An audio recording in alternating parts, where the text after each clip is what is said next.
हंसकर सह लेता है सर्दी बारिश घाम, बेफिक्री से कभी नहीं करता जो आराम। उसे भरोसा राम का, मेहनत जिसका ईमान, अन्नदाता कहलाता है ये हमारा किसान।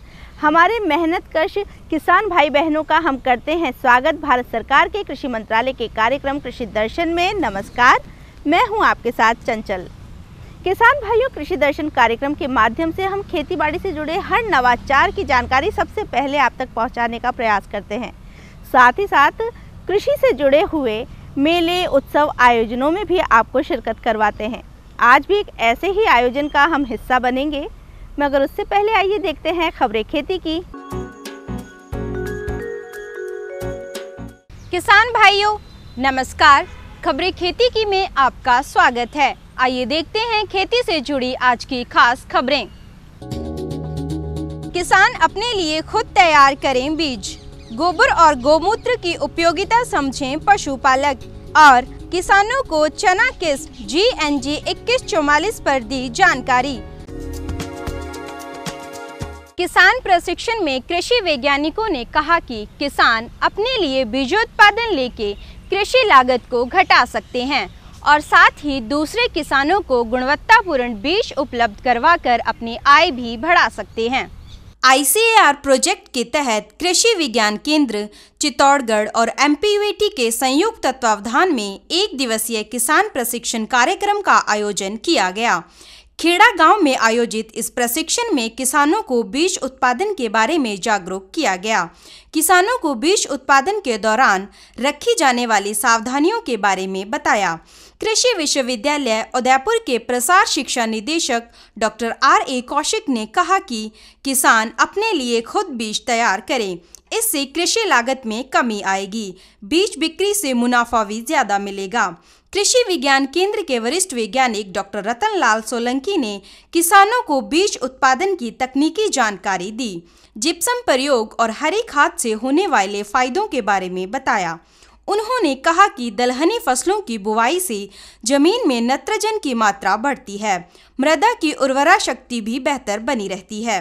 राजस्थान कृषि महाविद्यालय उदयपुर के सहायक प्रोफेसर डॉक्टर PB सिंह ने संबोधित करते हुए किसानों को बीज भंडारण के दौरान सावधानियां रखने के बारे में बताया। राजूवास बीकानेर के पशुधन वैज्ञानिकों ने कहा कि किसान दूध की तरह गोमूत्र और गोबर से भी अपनी आय बढ़ा सकते हैं। राजूवास बीकानेर के प्रसार शिक्षा निदेशालय और आत्मा परियोजना के संयुक्त तत्वावधान में 2 दिवसीय पशुपालक प्रशिक्षण कार्यक्रम गांव नोखा में आयोजित किया गया। गोपालन, गोबर और गोमूत्र प्रसंस्करण विषयक इस प्रशिक्षण में किसानों को आमदनी बढ़ोतरी के गुर सिखाए गए। विश्वविद्यालय के निदेशक प्रसार शिक्षा प्रोफेसर राजेश कुमार धूड़िया ने बताया कि राजस्थान आज देश में कुल 15% दूध उत्पादन से प्रथम स्थान पर आ गया है। यदि पशुपालक दूध उत्पादन के साथ साथ गोबर और गोमूत्र की उपयोगिता भी समझें तो उनकी दैनिक आय में और वृद्धि हो सकती है। उन्होंने बताया कि जैविक और प्राकृतिक खेती में गुणवत्ता युक्त गोबर और गोमूत्र की मांग निरंतर बढ़ रही है। कार्यक्रम को अधिष्ठाता प्रोफेसर AP सिंह ने संबोधित किया। उन्होंने कहा कि गोबर से पशुपालक अनेक उत्पाद तैयार कर सकते हैं। गोमूत्र का शोधन करके पंचगव्य, गोमूत्र, जैव कीटनाशक आदि तैयार करके अपनी आय बढ़ा सकते हैं। प्रशिक्षण के दौरान किसानों को डेयरी पशुओं में मुख्य बीमारियां और रोकथाम, पशु आहार प्रबंधन, पशु आवास प्रबंधन, गोमूत्र का कीटनाशक के रूप में उपयोग, जैविक खेती, पशुओं में प्रजनन संबंधी रोग, वर्मी कंपोस्ट और वर्मी वॉश बनाने की विधि और उपयोगिता के बारे में जानकारी दी गई। कृषि विज्ञान केंद्र बूंदी के द्वारा चना किस्म GNG 2144 पर प्रक्षेत्र कार्यक्रम का आयोजन किया गया। कृषि विज्ञान केंद्र बूंदी के द्वारा राष्ट्रीय खाद्य सुरक्षा मिशन के तहत बम्बोरी और बनका खेड़ा गांव में चना की किस्म GNG 2144 पर क्लस्टर प्रथम पंक्ति प्रदर्शन का आयोजन किया गया। कार्यक्रम में गांव के 54 किसानों ने भाग लिया। इस कार्यक्रम में केंद्र के वरिष्ठ वैज्ञानिक डॉक्टर हरीश वर्मा ने कहा कि किस्म का बीज आगामी बुआई सीजन में भी किसान उपयोग में ले सकते हैं। यह चने की देशी किस्म है जिसमें दोहरे फूल और फलियां आती हैं और इसकी बुवाई दिसंबर के पहले सप्ताह तक की जा सकती है। यह किस्म 125 से 130 दिन में पककर तैयार हो जाती है और इसकी उपज 25 क्विंटल प्रति हेक्टेयर तक होती है।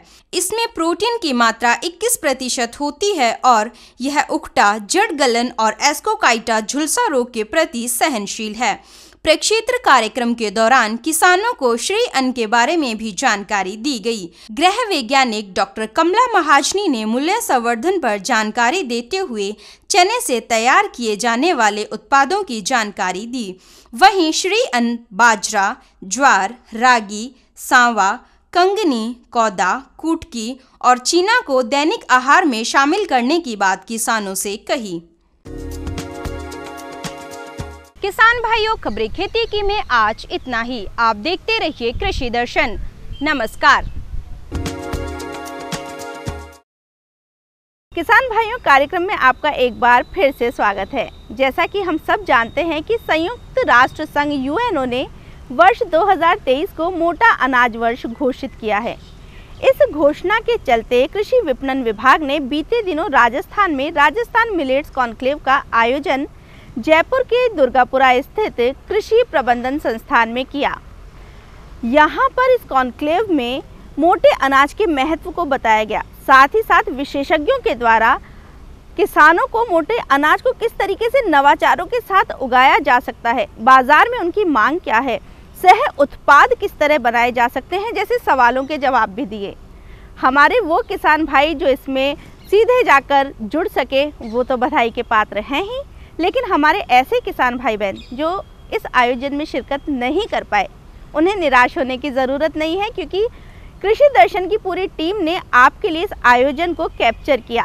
तो आइए देखते हैं राजस्थान मिलेट कॉन्क्लेव इस आयोजन पर एक विशेष रिपोर्ट का पहला भाग।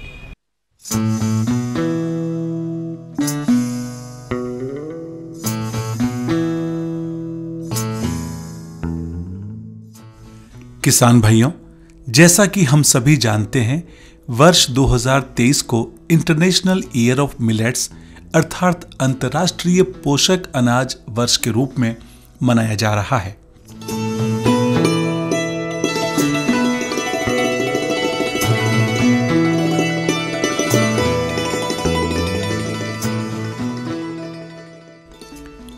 इसका मकसद है हर घर में पोषक अनाज का महत्व बढ़े, हर घर की थाली में पोषक अनाज सजे संवरे और लोग उसका इस्तेमाल करें।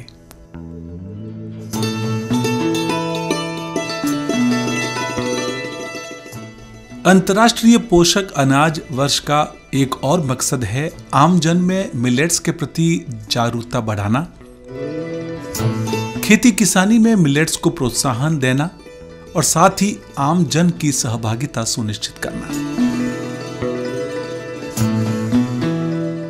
इसी उद्देश्य को लेकर पूरे देश भर में अंतर्राष्ट्रीय पोषक अनाज वर्ष के कार्यक्रम आयोजित किए जा रहे हैं।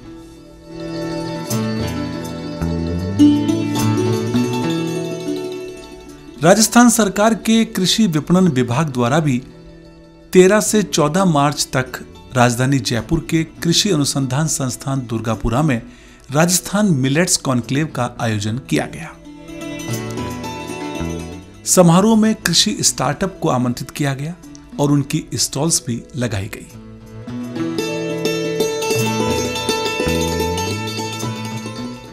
दो दिवसीय राजस्थान मिलेट्स कॉन्क्लेव में विभिन्न प्रकार के मिलेट्स के उत्पादों की प्रदर्शनी भी लगाई गई और देश के बेहतरीन कार्य करने वाले मिलेट्स स्टार्टअप को यहां आमंत्रित किया गया।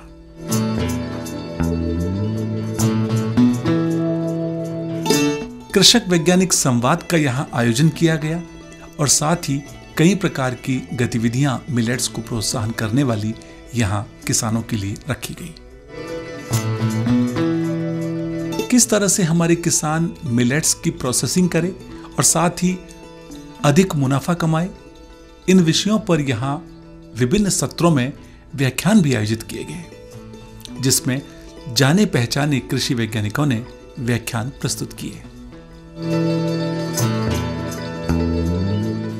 समारोह के पहले दिन कई प्रगतिशील किसानों को मुख्य अतिथि एवं विशिष्ट अतिथियों के करकमलों से सम्मानित भी किया गया।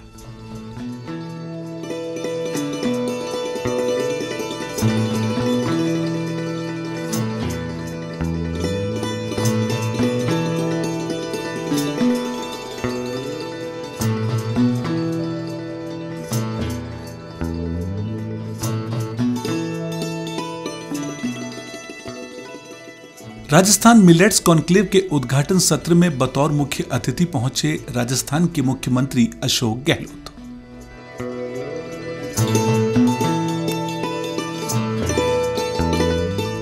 इस अवसर पर कृषि मंत्री लालचंद कटारिया, कृषि विपणन राज्य मंत्री मुरारी लाल मीणा, सहकारिता मंत्री उदयलाल आंजना, किसान आयोग अध्यक्ष Mahadev Singh Khandela, Rajasthan agro industry development board के अध्यक्ष रामेश्वर डूडी, राजस्थान राज्य बीज निगम के अध्यक्ष धीरज गुर्जर सहित अन्य जनप्रतिनिधि एवं अधिकारी मौजूद रहे।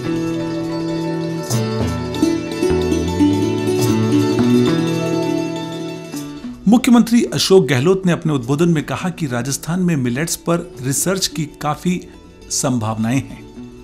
राजस्थान मिलेट्स के क्षेत्र में एक महत्वपूर्ण केंद्र के रूप में विद्यमान है। धीरे धीरे लोगों की जानकारी जब बढ़ेगी न्यूट्रिशन के वैल्यू के बारे में और ज़्यादा इसी तरह लोग बढ़ेंगे और यही उद्देश्य होना चाहिए। मैंने रिसर्च की बात करी, जितनी रिसर्च होगी उतना ज़्यादा फायदा मिलेगा, वैल्यू एडिशन होगा। फिर हमारी जो स्कीम है सरकार की, फूड प्रोसेसिंग की है, फूड बिजनेस की है, फूड को एक्सपोर्ट करने की है, वो इतनी शानदार है कि 2-2 करोड़ रुपए तक के उसमें अनुदान है। अगर किसान उसकी तरफ बढ़ेगा, क्योंकि किसानों के लिए भी है, नॉन किसानों के लिए भी है, खेत के अंदर अपना काम वो कर सकते हैं, तो ये भी एक अवसर है उनके लिए। इस अवसर पर मुख्यमंत्री ने राज किसान सुविधा ऐप को भी लॉन्च किया। हमारी टीम ने जब देश के चुनिंदा स्टार्टअप से बात की तो उन्होंने मिलेट्स की महत्ता पर कुछ विचार इस प्रकार प्रकट किए। अभी हम जयपुर में ये मेले में एग्जीबिशन लगी है, उसमें हमारे सारे बाजरे का आइटम है। अभी हमारे जो बाजरा है वो अंतर्राष्ट्रीय मिलेट्स ईयर में शामिल किया गया है। तो हमारी ये पश्चिमी राजस्थान में बारिश में होने वाला बाजरा है जो मोटे अनाज में लिया है, तो उससे आने वाले समय में सुनिश्चित ही हमारे किसानों को फ़ायदा होने वाला है। मिलेट बेसिकली एक स्मॉल सीडेड ग्रास होती है जो कि 8 तरह की इनको बांटा गया है। 3 मेजर मिलेट्स हैं और 5 माइनर मिलेट्स हैं। मेजर मिलेट्स के अंदर जवार, बाजरा और रागी आते हैं और 5 माइनर मिलेट्स हैं जो कि एमपी और तमिलनाडु और छत्तीसगढ़, झारखंड यहाँ पर उगाई जाती है। कुछ ऐसी फसलें हैं जो कि पहाड़ी क्षेत्रों में भी होती है, जैसे कि प्रोसो मिलेट हो गया, और उसके साथ में कुछ हद तक देखा जाए तो कोदो और कुटकी भी वहाँ पर होती है। हमारे पास बाजरा, जवार, रागी के बिस्किट्स हैं, कुकीज़ हैं, लड्डूस बनाते हैं, हम ब्राउनी और केक बनाते हैं। जितनी तरह के कंफर्ट फूड होते हैं, जो मॉडर्न बेकरी होती है, उसको हम मोटा अनाज यूज़ करके उसमें प्रोडक्ट्स बनाते हैं। हमारे सारे प्रोडक्ट ग्लूटेन फ्री हैं, मतलब उसमें गेहूं का इस्तेमाल नहीं होता है और नेचुरल फैट से बने हैं, घी और बटर से बनते हैं और गुड़ का इस्तेमाल होता है। दोनों दिन कई प्रकार की गतिविधियों का आयोजन राजस्थान मिलेट्स कॉन्क्लेव के दौरान देखा गया।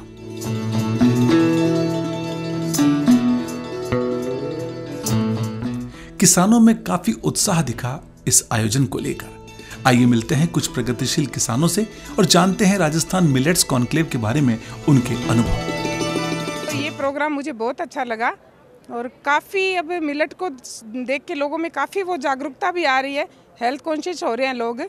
तो मुझे कुल मिला के ये लगा कि हाँ, मिलेट की तरफ लोग चल रहे हैं। आने वाला टाइम मिलेट्स का ही है।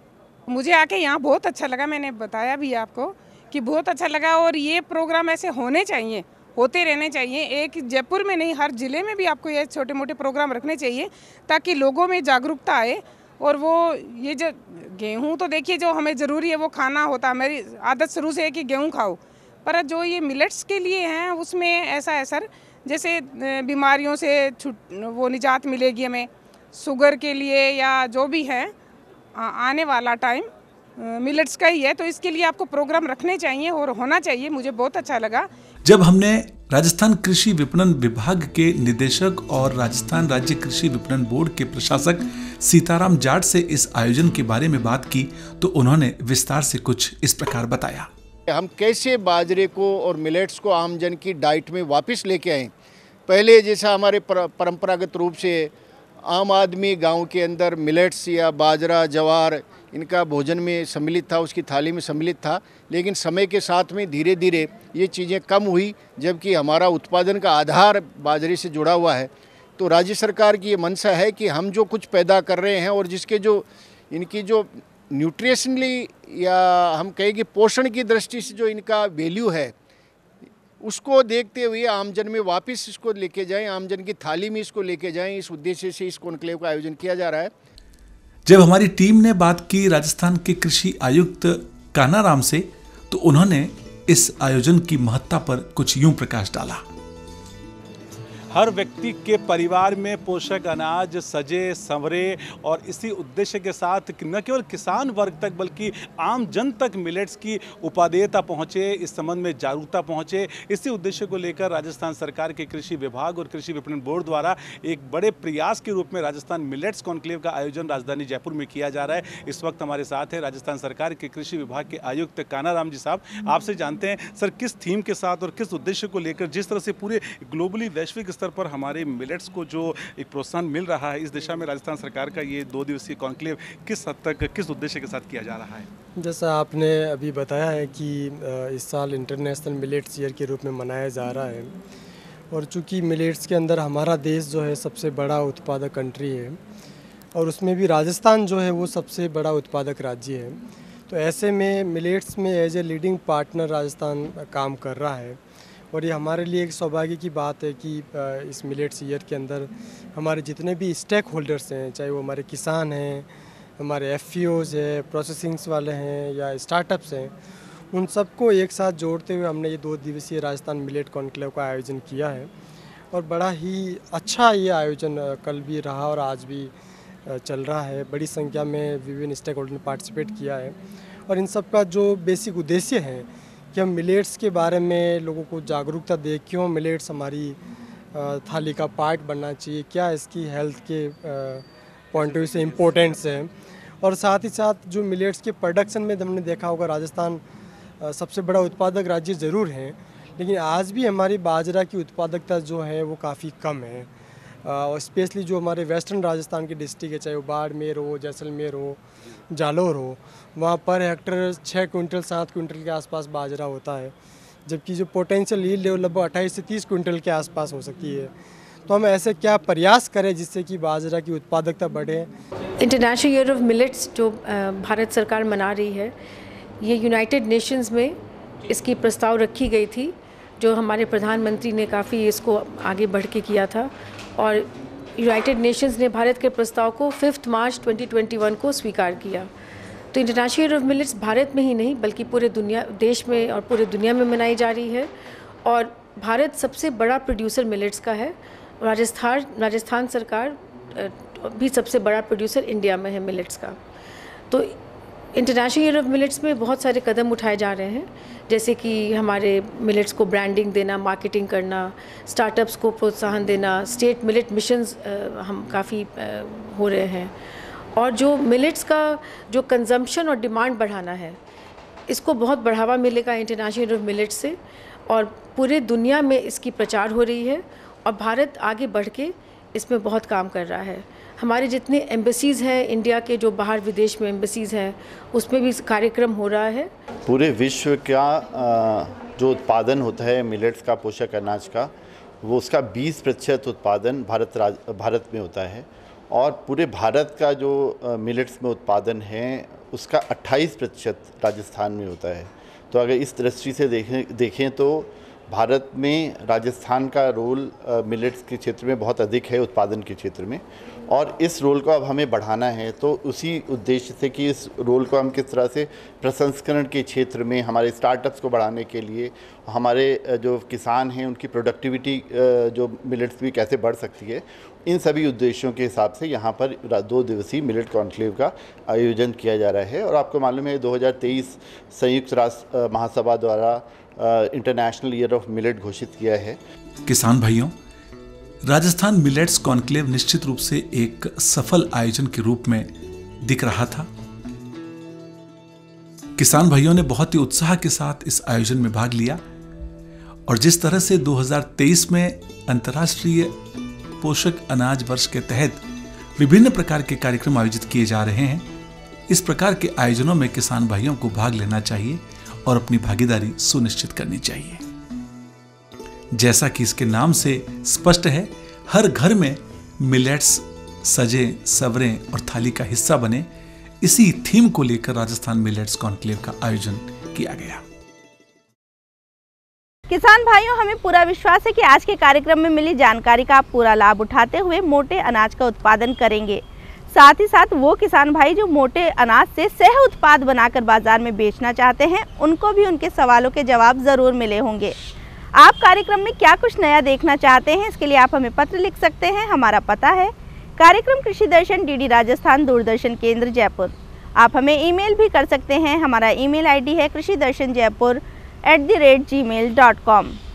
और अब चलने का समय हो रहा है, तो मेहनत करते रहिए, क्योंकि मेहनत का नहीं है कोई भी विकल्प, किसान की उन्नति कृषि दर्शन का संकल्प। इसी संकल्प के साथ दीजिए चंचल को आज्ञा। जय हल, जय हलधर।